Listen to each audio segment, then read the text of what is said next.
భాగ్యనగర్ అయ్యప్ప సేవా సమితి ఆధ్వర్యంలో జనవరి 7 నుంచి 14వ తేదీ వరకు శబరిమలలోని నీలకల్ మార్గ మధ్యంలో శబరికి వచ్చే భక్తులు మాలధరణ ధరించిన అయ్యప్ప స్వాములకు ప్రతిరోజు వేలాది మందికి అల్పాహారం, అన్నదానం, మంచినీరు పంపిణీ కార్యక్రమాన్ని నిర్వహించబోతున్నామని భాగ్యనగర్ అయ్యప్ప సేవా సమితి అధ్యక్షులు క్యాతం రాధాకృష్ణ తెలిపారు. ఈ మేరకు హైదరాబాద్ ఉస్మాన్గంజ్లోని బాస్ ప్రధాన కార్యాలయంలో శబరిమలలో నిర్వహించే అన్నదాన అల్పాహార కార్యక్రమ బ్రోచర్ ఆవిష్కరణను అయ్యప్ప భక్తులతో కలిసి నిర్వహించారు. ఈ సందర్భంగా క్యాతం రాధాకృష్ణ మాట్లాడుతూ గత 16 సంవత్సరాలుగా నిరంతరం శబరిలోని నీలకల్లో ప్రతిరోజు వేలాది మంది అయ్యప్ప భక్తులకు ఈ కార్యక్రమాన్ని నిర్వహిస్తూ విజయవంతంగా ముందుకు సాగుతున్నామన్నారు. ఈసారి నీలకల్ మార్గమధ్యంలో అన్నదాన ప్రసాద వితరణ కార్యక్రమం నిర్వహించబోతున్నామన్నారు. ఈ బృహత్తర అన్నదాన కార్యక్రమానికి ఎవరైనా దాతలు ఆర్థిక వస్తురూపేణ సహాయ సహకారాలు అందించేవారు www.helpaneedy.in వెబ్సైట్లో తాము అందించే సహకారాన్ని అందించాలని రాధాకృష్ణ విజ్ఞప్తి చేశారు.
లోక నాయకని కిరాండకోటి బ్రహ్మాండ నాయకని అమర్జున్ గోవిల అరసై అన్నదాన ప్రభు అంబికాసుదని మేడి నాదరి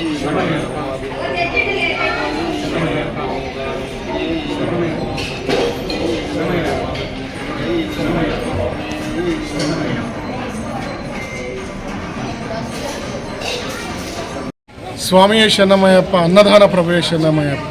భాగ్యనగర్ అయ్యప్ప సేవా సమితి హైదరాబాద్ నుండి ప్రతి సంవత్సరం శబరిమలకు వెళ్ళే భక్తులకు అక్కడ మహా అన్నదాన కార్యక్రమం, అన్న సంతర్పణ కార్యక్రమం చేస్తూ వస్తుంది.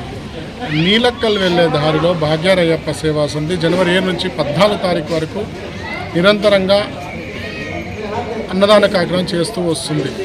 భాగ్యనగర్ అయ్యప్ప సేవా సమితి సంకల్పం ఒకటే, ఎక్కడైతే ఆకలిగా ఉంటారో భక్తులుగా వాళ్ళకి అన్నదానం చేయడమే లక్ష్యం. అటువంటి ఎన్నో చేస్తూ ఈ సంవత్సరం శబరిమలలో గత 16 సంవత్సరాల నుంచి ఏదైతే వైభవంగా చేస్తుందో అదే వైభవంగా జనవరి 7 నుంచి 14 తారీఖు వరకు నిరంతరంగా శబరిమలలో అన్నదాన కార్యక్రమం చేస్తుంది. దీనికి మీ అందరూ సహకరించి మేము ఇక్కడ నుంచి సుమారుగా ఒక 450 పైచిలుకు మంది మెంబర్లు, వాలంటీర్లు ఉప్పు, పప్పు, చింతపండు, బియ్యము, నూనె, కూరగాయలు ఈ వస్తువులన్నీ తీసుకెళ్ళి భారీ వాహనాల్లో తీసుకెళ్ళి సుమారుగా ఉదయం నుంచి రాత్రి వరకు నిరంతరంగా అన్నప్రసాదం కార్యక్రమం చేస్తూ వస్తున్నాం.